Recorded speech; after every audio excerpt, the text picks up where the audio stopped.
We began on Thursday, November 5th, 2020 at 2:40 p.m. The Newnan Police Department was called to 2 Steeplechase Drive in Newnan for a burglary in progress, with a resident being at home at the time. A male subject entered the residence, went into a room where jewelry and guns were stored, stole multiple firearms and numerous pieces of unique gold jewelry before leaving. No residents were harmed during that incident, and witnesses were interviewed immediately after that incident occurred. Later that evening at 7:58 p.m., Newnan Police Department was called to 267 East Broad Street in the city of Newnan for a shots fired, person down call. The original 911 call indicated that one resident had been shot and the other one that was outside had fled the scene. Upon our officers' arrival to the scene, they located one male victim laying in a yard near the driveway and one male victim laying on the back deck. Both victims had sustained multiple gunshot wounds, and the victim in the yard had a faint pulse upon emergency medical responders' arrival and was given emergency medical treatment, but succumbed to his wounds while still on the scene. The victim on the deck had no signs of life upon responders' arrival. Detectives processed that scene and found numerous pieces of evidence related to the shooting, to include shell casings of the bullets fired during the murder.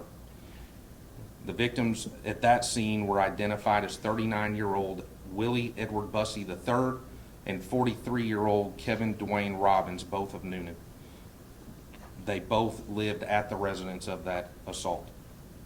On Saturday, November 7th, 2020 at 5:24 p.m., Newnan Police Department was called to 11 Dowdell Street, Eastgate Apartments, for another shots fired, person down call.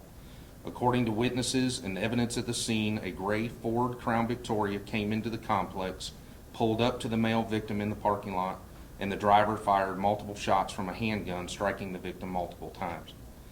The victim then sped away from the scene. Upon EMS arrival, the victim had a pulse and was taken by ground ambulance to a local area hospital.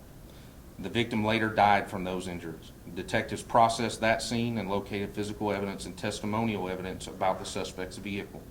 The victim was identified as 39-year-old Warner Mandrell Parks of Newnan as well. A bolo was immediately placed for that gray Ford Crown Victoria with all units in the immediate area. Soon after, Coweta County Sheriff's Office deputies and Newnan police officers located the vehicle at the Red Roof Inn parking lot on Bullsboro Drive here in Newnan. The vehicle owner was identified as 38-year-old Nicholas Martez Nelson of Newnan. Nelson was immediately located walking in a nearby parking lot and taken into custody for questioning. Following that interview, Nelson was transported to the Coweta County Jail and charged with murder for the death of Warner Mandrell Parks by the Newnan Police Department detectives.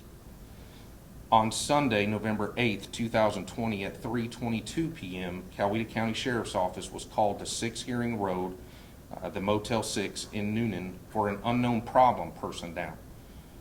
Upon arrival, deputies found 3 deceased bodies inside of room 117 at the Motel 6. Witnesses stated that they were unable to contact and locate one of the victims and came to the motel to try to contact them.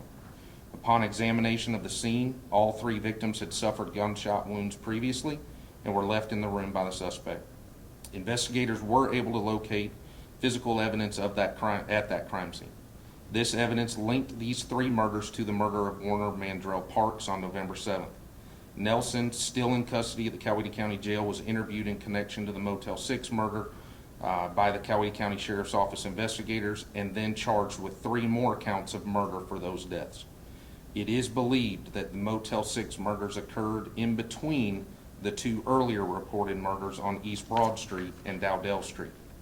The victims at Motel 6 were identified as 32-year-old Tangela Molden of Newnan, 58-year-old Monty James Ballard of Newnan, and 37-year-old Michael Lang of Newnan. Search warrants have been obtained for multiple hotel rooms in the area that have been identified as being related to Nelson, as well as his vehicle. Additional physical evidence was located during these searches that connected him to the residential burglary at Steeplechase Drive and the murder scenes on Dowdell Street and Hearing Road.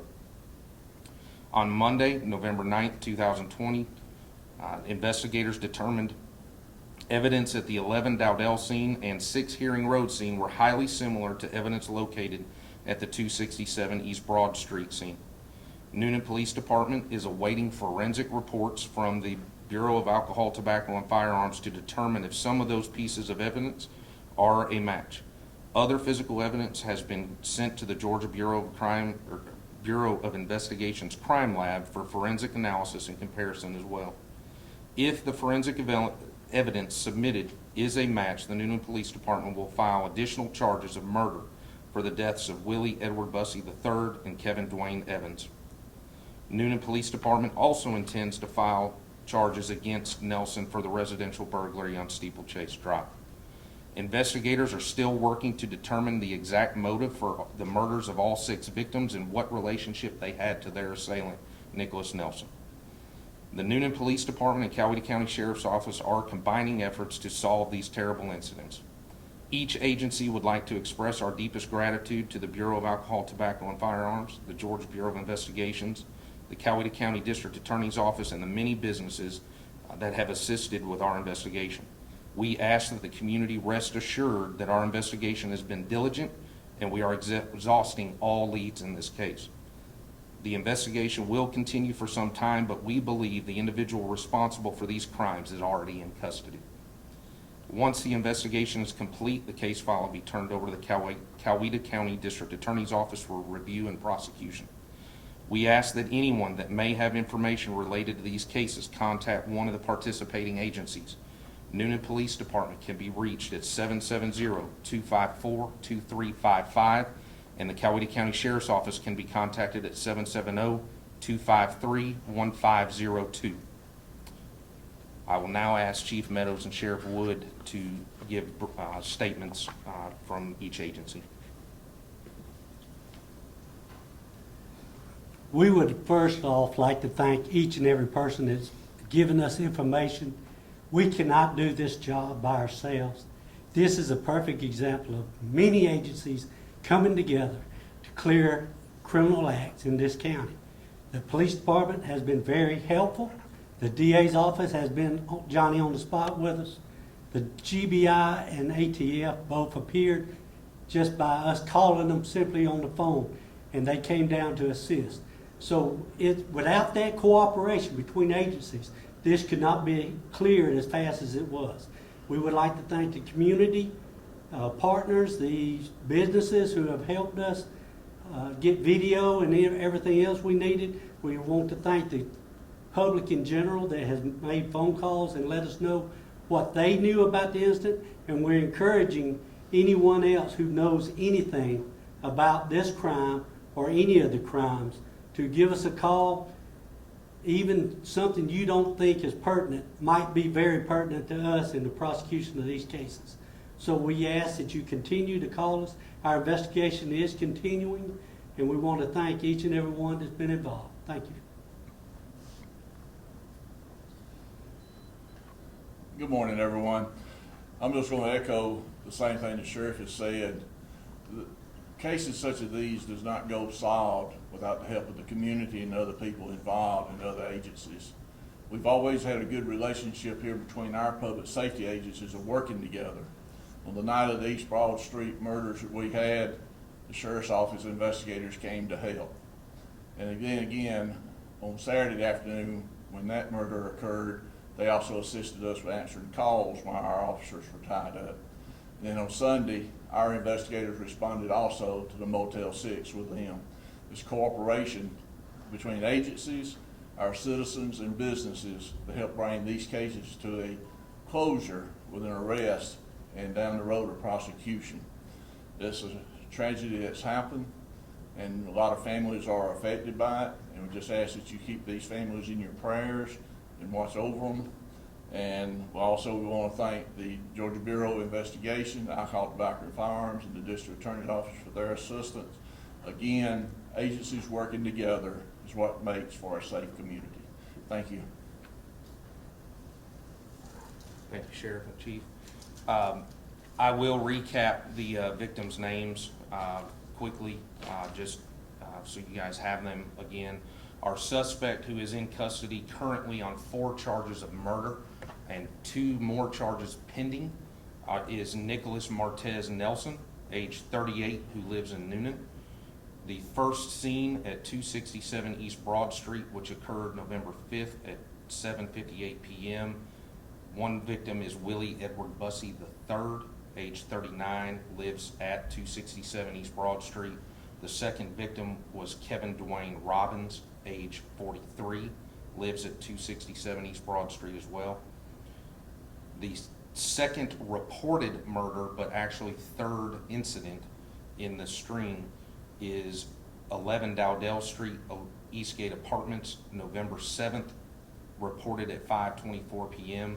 The victim is Warner Mandrell Parks, age 39, lives in Newnan. That is the first murder charge that Nelson was charged with. The third reported scene that is actually the second in the incident string is 6 Hearing Road, Motel 6. Occurred November 6th at approximately 2:40 a.m. Victims Tangela Molden, age 32, lives in Newnan. Monty James Ballard, age 58, lives in Newnan. Michael Lang, age 37, also lives in Newnan. Those are the other 3 out of the 4 murder charges that are currently in place. Also, there is a list over on the table for spellings, if you guys would like those afterwards. I will entertain some questions with the investigators on the case. Please understand this is an ongoing investigation. We will hold some information so that we don't taint a jury pool later on down the road. We will attempt to do what we can to help you guys, but we also have to protect the prosecution of the case as well. So, Do you believe this man knew all 6 victims? there is a relationship of some sort with all of them, but we do not know an actual clear motive at this time. There was an incident that you mentioned where people were home and you called it a burglary. Why isn't that a home invasion? It is a home invasion because someone's home. With Georgia law, we could look at a burglary charge or the home invasion charge. Because those warrants are not in place, we're not declaring that yet. I know you can't get into the relationship, but just what can you say to the public?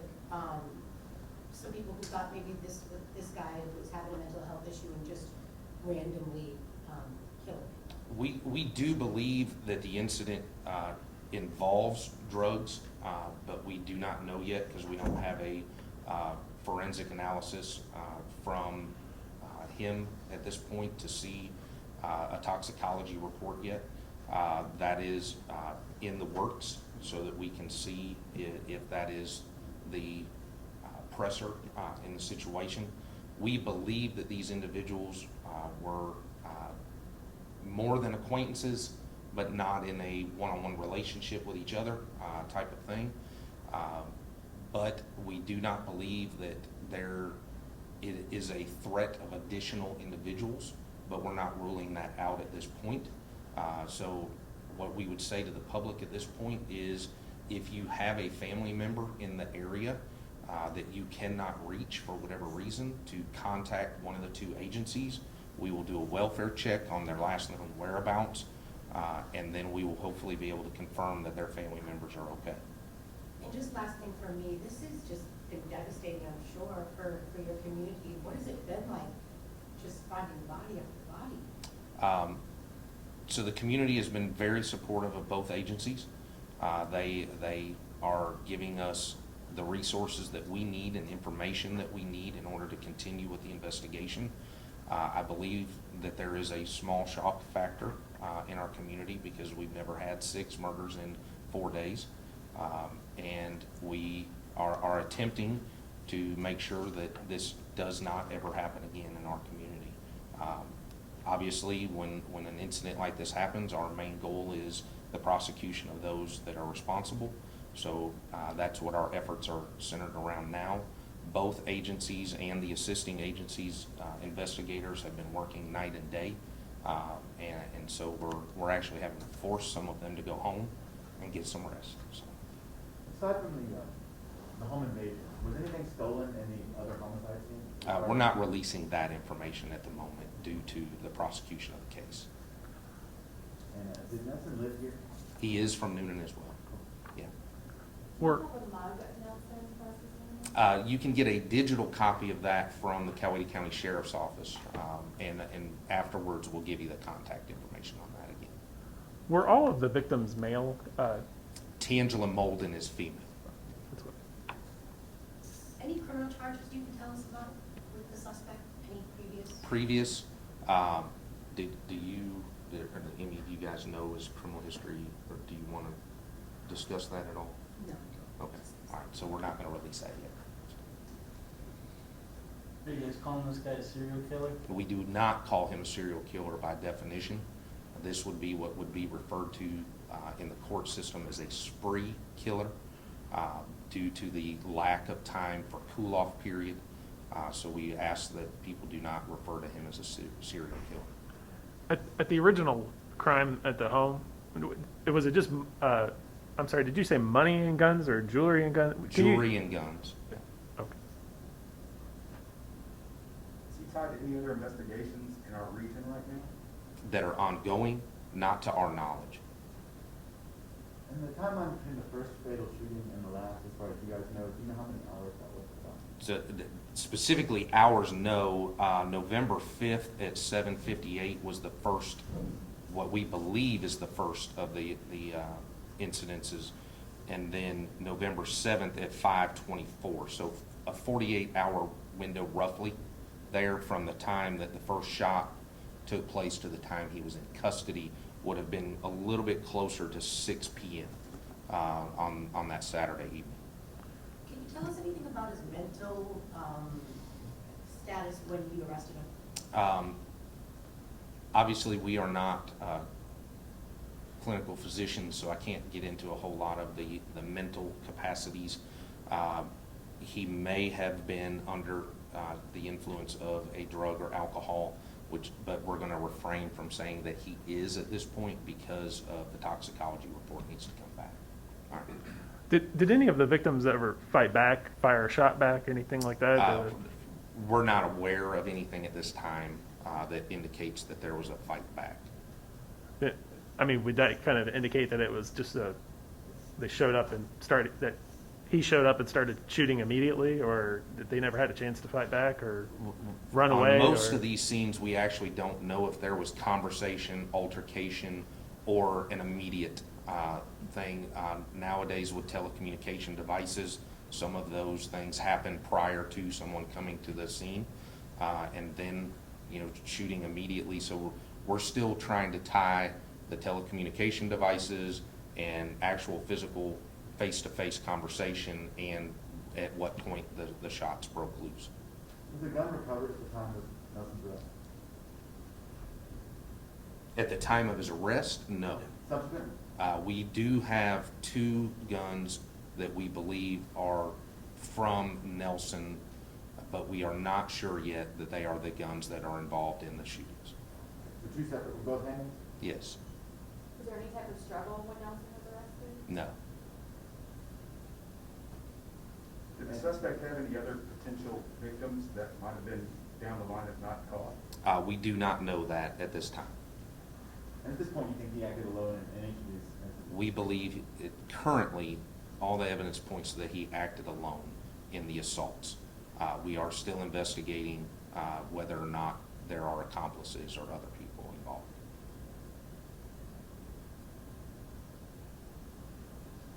All right, any other questions? All right, thank you guys.